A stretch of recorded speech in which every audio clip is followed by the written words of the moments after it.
Қайырлы күн, менің каналыма қош келдіңіздер. Сіздермен бірге Динара. Бүгін мен сіздерге дәмі ерекше болып шығатын булочкидің рецептімен бөлісетін боламын. Видеоның соңына дейін қарап, менің каналыма тіркеліп, жанындағы қоңырауша белгісін басуды ұмытпаңыздар. Бұл булочки үй жағдайында өте қарапайым заттардан жасалынады, дәмі де өте керемет болып шығады. Ең алдымен бізге жылы суымыз бен жылы сүтімізге құмшекерді салып, жақсылап араластырып аламыз. Құмшекер ерігенге шейін осылай араластырамыз. Оның үстіне бір жұмыртқамызды салып, сұйық майымызды құйып, татымына қарай тұз саламыз. Соңында осылай бір шай қасық дрожжымыз салып, оны да алдын ала елеуіштен өткізіп алып, осылай екі бөліп қамырымызды біріктіріп аламыз. Осындай лопатканың көмегімен. Одан кейін жұмсақ қамыр қолымызбен елейміз. Сонымен қатар менің каналымның алға қарай жылжуына өз үлестеріңізді қоса кетіңіздер.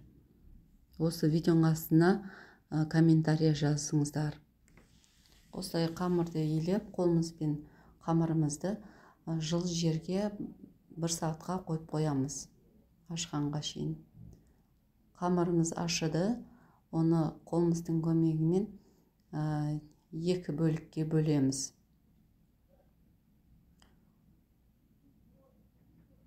Одан кейін оқтаудың көмегімен орташа алып жайып аламыз.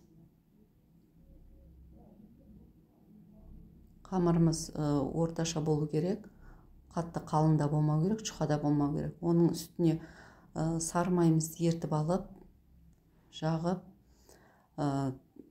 құмшекерді татымына қарай себеміз.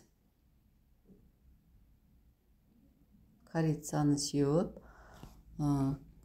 қамырымызды осылай орап аламыз, тығыздау қылып.